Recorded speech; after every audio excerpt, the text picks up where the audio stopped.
Essa é a segunda parte do primeiro episódio da série Fiscalizações Queer, que eu comecei a fazer e a gente vai tendo um desenrolar aí conforme vai passando o tempo.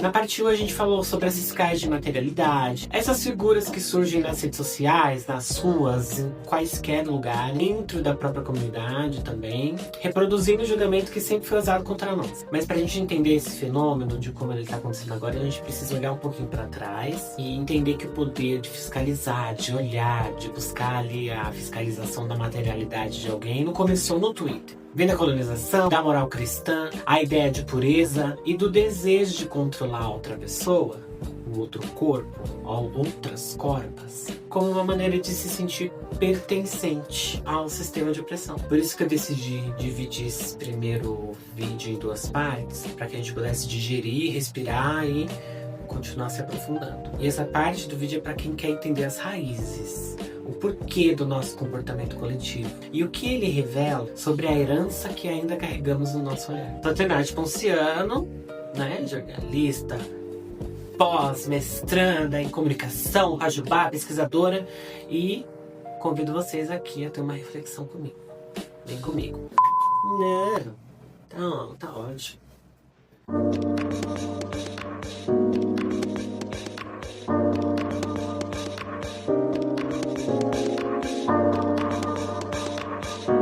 O olhar que vigia até dentro da comunidade. Sabe o que mais me assusta? É que enquanto a gente luta contra a opressão lá fora, a comunidade LGBT acaba criando pequenos tribunais dentro da comunidade. Cada um ali com a sua toga invisível, pronto para decidir quem é queer o bastante, quem é sapatão o bastante, quem é trans o suficiente, quem performa a feminilidade melhor, quem é passável, quem não é, quem pertence, quem não pertence, quem é, quem não é. Aí eu fico sempre me perguntando, da onde é que vem esse olhar que sempre tá pesando, sempre tô ali numa prisão, tentando sempre me encaixar, me moldar, até dentro da minha própria comunidade. Mas, nessa parte 2 eu quero ir além. Eu quero pensar com vocês por que esse poder de fiscalização nasceu, por que ele se repete e o que isso diz muito sobre nós. De Deus ao algoritmo.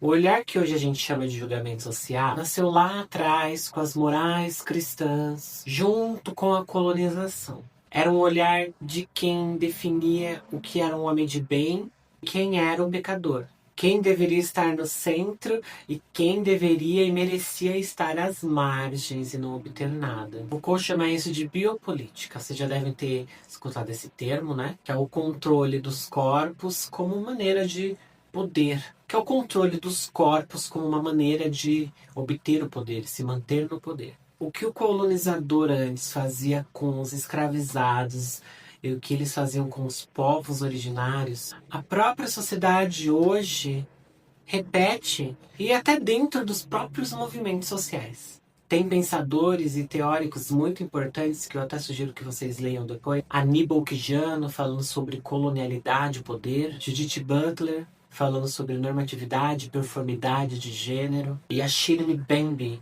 falando sobre necropolítica. São conceitos que se completam muito bem aí pra gente estar entendendo essa dinâmica que a gente acabou de falar. Mas a colonialidade, ela não acabou com o fim da colônia. Ela só mudou de roupa. Hoje ela veste bandeiras, hoje ela veste hashtags, hoje ela veste discursos de pureza, hoje ela veste opiniões. Mas o mecanismo é o mesmo. Dividir, vigiar e, principalmente, hierarquizar corpo como documento e campo de guerra. O corpo, que deveria ser um abrigo, e acabou virando um documento. Cada gesto é avaliado, cada aparência é medida. Nas redes sociais, o corpo trans, travesti, preto, gordo, corpo deficiente, o corpo mais velho, tudo isso é fiscalizado, validado ou cancelado. E essa leitura ela vem carregada de história colonial. Uma ideia de que o corpo precisa provar sua humanidade para poder existir. A estética ela acabou virando um critério, e um critério principalmente de verdade. A performidade ela acabou virando uma fronteira política. E assim o corpo deixa de ser uma presença e ele acaba virando uma tese que precisa ser seguida. O corpo, a corporalidade, a expressão, a existência acaba tendo que justificar a sua existência o tempo todo. all the time. Alguns exemplos. Pessoas trans, elas têm que ter a sua passabilidade. Pessoas trans, elas não têm barba. Homem trans precisa ter barba. Pessoas trans sendo comparadas entre si ou se comparando umas com as outras. Críticas até dentro da própria comunidade por não ser desconstruído o suficiente ou ser desconstruído too much, sabe? Ai, muito feminina para ser um homem, mas masculina demais para ser uma mulher. Ai, gente, é muita coisa, vocês sabem. O desejo de pureza dentro das margens. A pureza é uma nova forma de controle. É o discurso de quem é mais desconstruído, quem é o mais legítimo, sabe? Pura, sabe? Raça pura, alguma coisa do tipo assim. Essa pureza que a gente tá falando aí, pra gente pegar esse gancho. Mas pureza, gente, é uma invenção colonial. Ela nasceu da ideia de que só o que é limpo, branco, masculino, heteronormativo pode ser aceito. E o desejo de pureza acaba contaminando todas as pessoas. E a gente vai acabar fazendo o mesmo sistema que fizeram com a gente de opressão. A gente reproduz o mesmo modelo de vigilância que nos feriu. E a gente vai acabar querendo provar que somos bons, corretos, politizados, coerentes. Só que esse sistema, ele não liberta, ele domestica. E o que acontece com o movimento que nasceu da transgressão e começa a exigir pureza? Ela deixa de ser um movimento e vai virar só uma vitrine.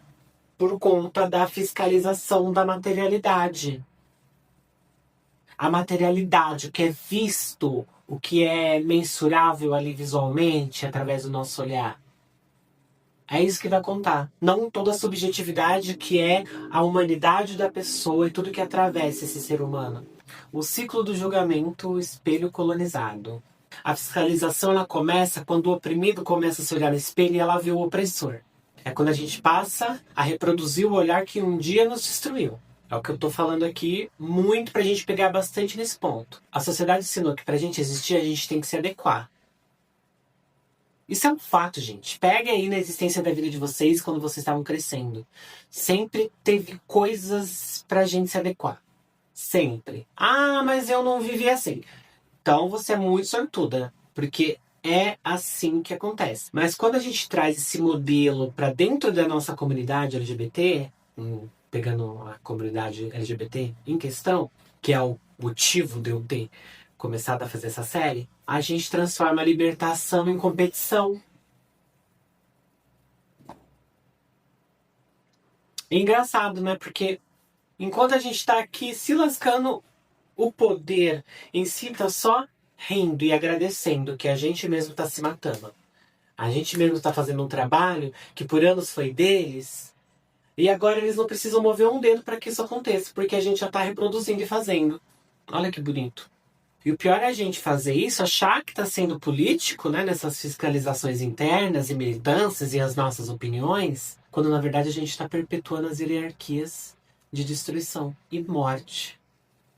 E o medo de errar, que eu falo, errar e sair desses moldes e você se jogar e fazer de uma maneira diferente, acaba virando uma prisão. Porque quando o medo passa a governar a gente, o afeto, ele acaba por morrer. Então, se o afeto está morto, a quem vai amar para você poder ter essa desconstrução? Se até os nossos corpos a gente é aprendido, nos ensinado a odiar. Mas parece que vocês estejam acompanhando aí meu raciocínio, né? Esses bloquinhos aí pra gente estar se aprofundando e pegando alguns tópicos pra gente poder estar falando. A desobediência é o nosso maior ato de amor. O que a gente precisa agora não é de mais fiscais. É de mais escuta, de mais afeto e mais espaço para errar e poder ser acolhida. E esse espaço para errar e poder ser acolhida é de uma maneira bem consciente. Porque a gente sabe quando as pessoas são rudes, estão querendo ser ridículas ou ó com a gente. A gente sabe. A gente consegue discernir, pelo menos isso, gente. Não diga que vocês perderam isso. Não é possível. Não sejam tolas, não sejam bobas. Mas é desse espaço do estar aberto a poder errar, num ambiente que você se sinta confortável para isso e você será acolhida da mesma maneira. Isso me lembra muito um exemplo de um evento que eu fui, que era de pessoas trans, e existiam muitas masculinidades e feminilidades, né? Masculinidades que performavam feminilidade, mas os pronomes eram masculinos, ou vice-versa, sabe? Todos os tipos de transgeneridade. E essa questão do pronome é uma coisa muito ínfima, muito pessoal de cada um, né? Aí aconteceu que por eu, do meu lugar de fala e perspectiva visual e da minha história, e até por eu ser uma pessoa que trato todas as pessoas no feminino, eu acabei chamando a pessoa num pronome feminino. E era um homem trans, só que estava ali totalmente montada, performando uma feminilidade.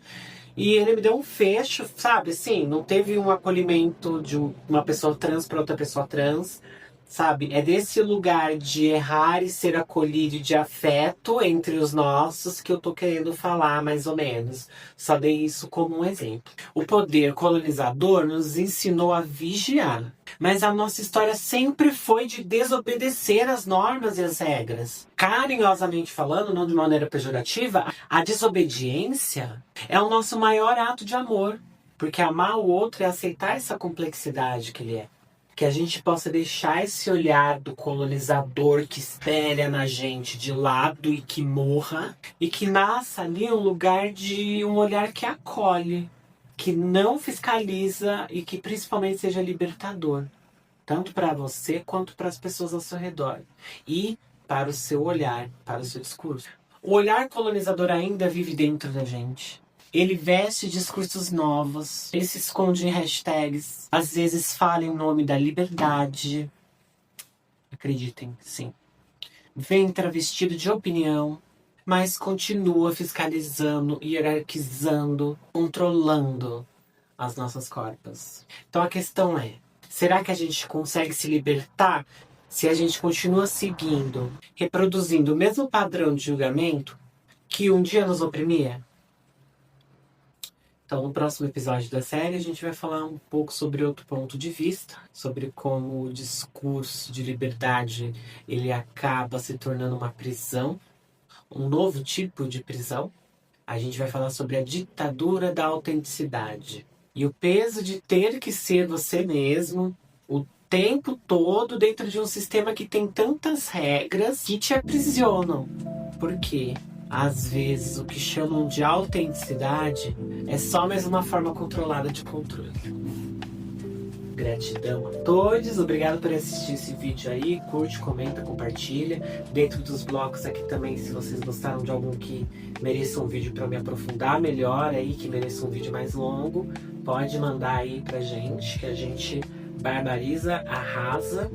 E é isso, né, gente? Ternate Luciano, jornalista, pós-graduada, mestranda em linguística, pajubá, pesquisadora. Estamos aí. Um beijo, meus amores.